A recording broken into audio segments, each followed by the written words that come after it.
చేసే దిశగా నూనె గింజల మద్దతు ధరను కేంద్రం అనూహ్యంగా పెంచడం వ్యవసాయ రంగంలో మరో చారిత్రాత్మక ఘట్టం. ఏదేమైనా రైతులకైతే ఓవరాల్గా కేంద్ర ప్రభుత్వం అయితే గుడ్ న్యూస్ అయితే చెప్పింది అని ప్రచురించడం జరిగింది. ఇక తదుపరి పోలీసుల విచారణకు బండి భగీరథ్ డుమ్మా 15న వస్తానని ఈమెయిల్. మరిన్ని సెక్షన్లను జోడించిన పోలీసులు రెండోసారి బాధితురాలి స్టేట్మెంట్ రికార్డ్ చేసిన పోలీసులు నేడు హైకోర్టులో భగీరథ్ పిటిషన్పై విచారణకు అవకాశం ఉంది. ఎందుకంటే తను బెయిల్ కోరుకుంటూ మరి పిటిషన్ అయితే వేశారు. మైనర్ బాలికపై అత్యాచార ఆరోపణలు ఎదుర్కొన్న కేంద్ర మంత్రి బండి సంజయ్ కుమారుడు బండి భగీరథ్ పోలీసుల విచారణకు గైర్హాజరయ్యారు. పేట్ బషీరాబాద్ పోలీస్ స్టేషన్లో బండి భగీరథ్పై పోక్సో కేసు నమోదైంది. స్పెషల్ ఇన్వెస్టిగేషన్ టీం ఈ కేసును విచారిస్తుంది. మరి ఇందులో భాగంగా విచారణకు రావాల్సిన భగీరథ్ పోలీసులు నోటీసులు జారీ చేశారు. బుధవారం మధ్యాహ్నం 2 గంటలకు పోలీసులు ముందు విచారణకు రావాలని నోటీసులో పేర్కొన్నారు. అయితే సమయం గడిచినప్పటికీ కూడా భగీరథ్ పోలీసు విచారణకు హాజరు కాలేదు. ఈ కేసుకు సంబంధించిన ఎఫ్ఐఆర్లో పలు సెక్షన్ల పోలీసులు జోడించారు. BNS 74, 75తో పాటు సెక్షన్ 5 రెడ్ విత్ 6 కింద కేసులు నమోదు చేశారు. బాధితురాల నుంచి రెండోసారి కూడా స్టేట్మెంట్ అయితే రికార్డ్ అయితే చేశారు.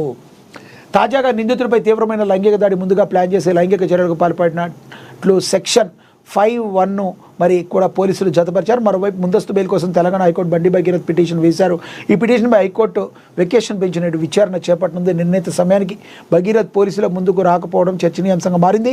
నోటీసులు ఇచ్చినప్పటికీ భగీరథ్ హాజరు కాకపోవడంతో పోలీసులు తదుపరి ఏ విధంగా స్పందిస్తారనేది ఆసక్తికరంగా మారింది. మరోసారి నోటీసులు జారీ చేస్తారా లేదా చట్టపరంగా చర్యలు తీసుకుంటారా అనేది వేచి చూడాలి. ఇక పోలీసులకు ఈమెయిల్ అయితే పంపాడు భగీరథ్. తనపై నమోదైన పోక్సో కేసు విచారణ పోలీసులకు పూర్తి స్థాయిలో సహకరిస్తానని, విచారణను ఎదుర్కొనేందుకు 15వ తేదీ వస్తానని పేర్కొంటూ భగీరథ్ పోలీసులకు ఈమెయిల్ లేఖ పంపారు. తనపైన తన కుటుంబం పైన లేనిపోని అబద్ధాలు వేస్తున్నారని పేర్కొన్న భగీరథ్ కేసు విచారణను పూర్తి స్థాయిలో న్యాయపరంగా ఎదుర్కొంటానని, కేసులో పోలీసులకు పూర్తిగా సహకరిస్తానని పేర్కొన్నారు. తనకు 12వ తేదీలోపు పోలీసులు నోటీసులు జారీ చేశారని, కేవలం 2 రోజులు గడువును మాత్రమే కోరుతున్నానని లేఖలో ఆయన తెలపడం అయితే జరిగింది. ఏదేమైనప్పటికీ కూడా ఇది ఈ రోజు అయితే మరి కోర్టులో విచారణకు వచ్చే అవకాశం అయితే స్పష్టంగా కనబడుతుంది. చూడాలి మరి కోర్టు ఎటువంటి తీర్పునిస్తుందో అనేది. Gold monetisation scheme. ఎస్, మన ఇంట్లో ఉన్న గోల్డ్ని మనం వడ్డీ తెచ్చుకునే విధంగా, మనకి అది వడ్డీ తెచ్చిపెట్టే విధంగా ఒక స్కీమ్ రాబోతుంది. ఇది మధ్యతరగతి మానవుడికి, ఇంట్లో ఉన్న గోల్డ్ దాచుకున్న వాళ్ళకి మరి ఇది ఒక ఆదాయంగా కూడా రానున్నది అనేది మనకి స్పష్టం అవుతుంది. ఇళ్లలో మూలుగుతున్న 34,000 టన్నుల పసిడి బయటకు, ఆర్థిక సంక్షోభానికి చెక్ పెట్టేలా కేంద్ర వ్యూహం. అమెరికా ఇరాన్ ఉద్రిక్తతల వేళ టెన్షన్ దిగుమతుల భారాన్ని దించేలా gold metal loan. America Iran దేశాల మధ్య రగులుతున్న ఉద్రిక్తతల సెగ భారత ఆర్థిక వ్యవస్థను తీవ్రంగా తాకుతుంది. ఈ భౌగోళిక రాజకీయ పరిణామాల నేపథ్యంలో విదేశ మారక ద్రవ్య నిల్వలు ఆందోళనకర స్థాయిలో ఒడిదుడుకులకు గురవుతున్న ఈ ఆర్థిక విపత్తు నుంచి దేశాన్ని కాపాడుకునేందుకు విదేశీ కరెన్సీ ఆదా చేసేందుకు గాను ప్రజలు 1 ఏడాది పాటు బంగారు కొనుగోళ్లు ఆపేయాలని సాక్షాత్తు ప్రధానమంత్రి నరేంద్ర మోడీ ఇచ్చిన పిలుపు దేశవ్యాప్తంగా తీవ్ర చర్చనీయాంశంగా మారింది. ప్రధాని ఉద్దేశం దేశభక్తితో కూడుకున్నప్పటికీ కూడా ఈ నిర్ణయంపై జ్యువెలరీ పరిశ్రమ తీవ్ర ఆందోళన వ్యక్తం చేస్తుంది. పసిడి కొనుగోళ్లు ఆగిపోతే ఏళ్ల తరబడి ఇదే వృత్తిని నమ్ముకున్న కోట్లాది మంది కార్మికులు జీవితాలు వీధిన పడతాయని హెచ్చరిస్తుంది. ఈ సంక్లిష్ట పరిస్థితుల్లో అటు దేశ ఆర్థిక వ్యవస్థను కాపాడుకుంటూనే ఇటు లక్షలాది కుటుంబాలు కూడా రోడ్డున పాలు కాకుండా ఉండేందుకు గోల్డ్ మానిటైజేషన్ స్కీమ్ను మరి తీసుకొస్తుంది.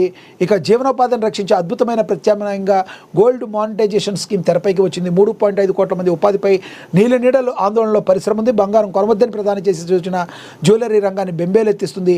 All India jewellers and goldsmith federation తాజా అంచనాల ప్రకారం దేశవ్యాప్తంగా ఈ స్వర్ణకార పరిశ్రమపై ఆధారపడి సుమారుగా 3.5 కోట్ల మంది కార్మికులు ప్రత్యక్షంగా పరోక్షంగా ఉపాధి పొందుతున్నారు. ఏకబిగిన బంగారం కొనుగోళ్లు నిలిచిపోతే ఆభరణాల తయారీ రంగానికి ఆర్డర్లు ఆగిపోయి 3.5 కోట్ల మంది ఉపాధి తీవ్ర ప్రమాదంలో పడే అవకాశం ఉందని ఫెడరేషన్ ఆవేదన వ్యక్తం చేస్తుంది. ఆర్థిక సంక్షోభానికి బ్రహ్మాస్త్రం. ఈ క్లిష్టతరంలో మోడీ ప్రభుత్వానికి గోల్డ్ మానిటైజేషన్ స్కీమ్ ఒక సంజీవునిలా కనిపిస్తుంది. వాస్తవానికి ఈ పథకాన్ని కేంద్ర ప్రభుత్వం 2015లోనే అత్యంత ప్రతిష్టాత్మకంగా ప్రారంభించింది. భారతీయ కుటుంబాల ఇళ్లలో, దేవాలయాల ట్రస్టుల్లో వివిధ సంస్థల వద్ద నిరుపయోగంగా పడి ఉన్న బంగారాన్ని బ్యాంకింగ్ వ్యవస్థ ద్వారా దేశ ఆర్థిక వృద్ధిలోకి తీసుకురావడమే ఈ స్కీమ్ యొక్క ప్రధానమైన లక్ష్యం. ఒక అంచనా ప్రకారం ప్రస్తుతం భారతీయులలో సుమారుగా 34,000 టన్నుల బంగారం లాకర్లకే పరిమితమైంది. కానీ విచారకరమైన విషయం ఏంటంటే ఈ పథకం కింద ఇప్పటివరకు కేవలం 39 టన్నుల బంగారం మాత్రమే డిపాజిట్ అయింది. 2026 ఆర్థిక సంవత్సరంలో దేశంలో బంగారం దిగుమతులు ఏకంగా 24% పెరిగి దేశ ఖజానాపై సుమారుగా $72 బిలియన్ లక్షల కోట్ల రూపాయల విపరీతమైన భారం పడింది. ఈ నేపథ్యంలో ఈ స్కీమ్ను మరింత ఆకర్షణీయంగా మార్చి మార్చి పునరుద్ధరించాలని నిపుణులు సూచిస్తున్నారు. అసలు ఇది ఇంపార్టెంట్, ఇది చూద్దాం. ఈ పథకం ఎలా పనిచేస్తుందంటే, ఈ గోల్డ్ మానిటైజేషన్ స్కీమ్ వినియోగదారులకు ఎంతగానో లాభదాయకమైంది. ప్రజలు తమ ఇళ్లలో వాడకుండా ఉన్న పసిడిని బ్యూరో ఆఫ్ ఇండియన్ స్టాండర్డ్స్ గుర్తింపు పొందిన నిర్దేశిత కేంద్రాల్లో సురక్షితంగా డిపాజిట్ చేసుకోవచ్చు. ఆ బంగారాన్ని తీసుకుని బ్యాంకులు వినియోగదారులకు అధికారిక డిపాజిట్ల సర్టిఫికేట్లను అందజేస్తాయి. వినియోగదారులు వీలుని బట్టి స్వల్పకాలిక అంటే 1 నుంచి 3 ఏళ్ల మధ్యకాలిక, 5 నుంచి 7 ఏళ్ల దీర్ఘకాలిక, 12 నుంచి 15 ఏళ్ల ప్రాతిపదికన ఈ డిపాజిట్లు స్వీకరిస్తారు. లాకర్లో పెడితే ఎలాంటి ఆదాయం రాకపోగా నిర్వహణ ఛార్జీలు పడతాయి. కానీ ఈ స్కీమ్లో పెడితే బ్యాంకులు లేదా ప్రభుత్వం నిర్ణయించిన వడ్డీ కూడా అదనపు ఆదాయంగా సమకూరుతుంది. ప్రస్తుతం SBI, ICICI, HDFC వంటి దేశంలోనే ప్రధాన బ్యాంకులన్నీ ఈ సేవలో అత్యంత పారదర్శకంగా అందిస్తున్నాయి. ఇక ఆభరణాల రంగానికి ఊపిరి గోల్డ్ మెటల్ లోన్ అని కూడా తెలుస్తుంది. చూడాలి మరి ప్రజల నుంచి ఏ మేరకు దీని గురించి ఒక స్పందన వస్తుంది, ఎంతవరకు సక్సెస్ అవుతుంది అనేది మనం కూడా వేచి చూడాల్సిన పరిస్థితి. తదుపరి చూస్తే వర్క్ ఫ్రమ్ హోమ్ విధానాన్ని ప్రోత్సహించాలని సీఎం చంద్రబాబు పిలుపునిచ్చారు. అమరావతిలో బైసర్ ఇన్స్టిట్యూట్ ఆఫ్ కిమ్స్ ఆసుపత్రి నిర్మాణానికి శంకుస్థాపన చేశారు. ఇక ఆల్ ఇండియా జనరల్ సెక్రటరీగా మరి గోవిందరావు ఎన్నికయ్యారు. నేలకొండపల్లిలో national union of branch postmasters GDS all of India assistant general సెక్రటరీగా కణతాల గోవిందరావును ఎన్నుకోవడం అయితే జరిగిందని ప్రచురించారు. ఇన్ఛార్జి ఎంపీడీఓలను సత్కరించారు. సర్పంచులు కారేపల్లిలో. ఇక అదేవిధంగా చూసుకుంటే మరి వరంగల్లో అమ్మవారికి వెండి సమర్పించారు. శ్వేత సునీల్ దంపతులను ప్రచురించారు. పెను ప్రమాదాలకు కారణమవుతున్న పుల్ల ట్రాక్టర్లు మరి ITC సమీపంలో ఘోర ప్రమాదం, యువకుడి పరిస్థితి చాలా విషమంగా ఉందని కూడా మరి తెలుస్తుంది. ఇక అదేవిధంగా పేద సొంతింటికి కళ నెరవేర్చిన ఇందిరమ్మ పథకం, పేదింటి గృహప్రవేశంలో సందడి, బొర్గం పహాడ్లో ఇందిరమ్మ ఇంటి గృహప్రవేశంలో పాల్గొన్నారు ఉప సర్పంచి మరియు కాంగ్రెస్ నాయకులు అని కూడా తెలియజేశారు. కోఆపరేటివ్ చైర్మన్ రేసులో పొంగులేటి అనుచరులు ఉన్నారంట. ఇక దమ్ముపేటలో అవకాశం ఇవ్వాలంటూ యాదవ్ సంఘం కూడా తెలియజేస్తుంది. ఇక రౌడీ షీటర్లకు పోలీసులు కౌన్సిలింగ్ ఇచ్చారు. మరి వరంగల్ కమిషనరేట్ పరిధిలోని మరి హసన్పర్తి పోలీస్ స్టేషన్లో నూతనంగా బాధ్యతలు తీసుకున్న మహేందర్ ఇన్స్పెక్టర్ ఆఫ్ పోలీస్ ఆధ్వర్యంలో రౌడీ షీటర్లకు ఈ కౌన్సిలింగ్ ఇచ్చారు. శాంతి భద్రతలకు భంగం కలిగిస్తే కఠిన చర్యలు తీసుకుంటామని అయితే హెచ్చరికలు జారీ చేశారు. ఇక బలోపేతంగా సర్పంచుల పాత్ర చాలా కీలకమని నేలకొండపల్లిలో తెలిపారు. ఇక నేలకొండపల్లి ప్రభుత్వ పాఠశాల ఫలితాలు ఫ్లెక్సీలో ఏర్పాటు చేశారు. మరి పొంగులేటి శ్రీనివాసరెడ్డి ఆధ్వర్యంలో ఇది జరిగిందని. ఇక కేరళపై కాంగ్రెస్ మార్క్ మరి చూపిస్తున్నారని కూడా ఒక ఆర్టికల్ రాయడం జరిగింది. ఇక కోల్ గ్యాసిఫికేషన్ పథకం దేశానికే వరమని, అలాగే PLISతో ఆత్మనిర్భర భారత్ బలోపేతం కానుందని కూడా ప్రచురించడం అయితే జరిగింది. సత్తుపల్లిలో ఏరియా BC OBC సమన్వయ అధికారికంగా రామకృష్ణ నియామకం శుభాకాంక్షలు తెలిపారు INTUC నేత క్రాంతి కుమార్. ఇక కారేపల్లిలో పని హక్కును హరిస్తున్న మోడీ ప్రభుత్వమని, కొత్త నిబంధనలతో ఉపాధి దూరమని 15వ తేదీన పంచాయతీ కార్యాలయాల వద్ద ధర్నా జయప్రదం చేయాలని పిలుపునిచ్చి వినతి పత్రాన్ని అయితే కూడా ఇచ్చారు. ఇక మన బడి మన బాధ్యత అని సత్తుపల్లిలో నగర కౌన్సిలర్ మండల సర్పంచులకు అవగాహన సదస్సు నిర్వహించారు.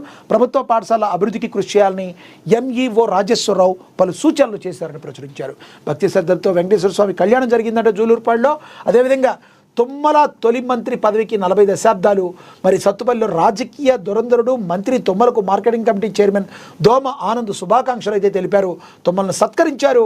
సింగరేణి INTUC వైస్ ప్రెసిడెంట్ కోటేశ్వరరావును కూడా ప్రచురించడం అయితే జరిగింది. ఇక ప్రభుత్వ డిగ్రీ కళాశాలలో 3వ రోజు విద్యా వారోత్సవాలు జరిగాయట. బెల్లంపల్లిలో డిగ్రీ నుంచి మంచి మార్కులు సాధించిన మెరిట్ విద్యార్థులకు సన్మానం జరిగింది.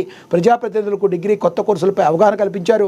ప్రజాపాలన ప్రగతి ప్రణాళికలో భాగంగా కార్యక్రమాలు ప్రిన్సిపల్ డాక్టర్ కాంపల్లి శంకర్ కూడా తెలియజేశారని ప్రచురించారు. ఇక ప్రజా అవసరాలకు సొంత ఖర్చులతో బ్రిడ్జి నిర్మాణం కూడా నిర్మించారంటే జూలూరుపాడులో ప్రారంభించారు. కొత్తగూడెం ఎమ్మెల్యే కోనమనేని సాంబశివరావు పొన్నెకంటి వారసులకు అభినందనలు వెల్లువైతే వచ్చింది. ఇక డెంగ్యూ నివారణపై చర్యలు, ఆరోగ్య శాఖ అధికారుల పర్యటన మణుగూరులో ఈ కార్యక్రమం అయితే జరిగింది. ఇక అర్హులైన లబ్ధిదారులకు డబుల్ బెడ్రూమ్ ఇండ్లు కేటాయింపట. బెల్లంపల్లిలో లబ్ధిదారుల ఎంపికను లక్కీ డ్రా ద్వారా ప్రజల సమక్షంలో చేపట్టారు మున్సిపల్ చైర్పర్సన్ దావస్వాతి Ramesh Babu, Bellampalli sub collector Manoj. Lucky డ్రాలో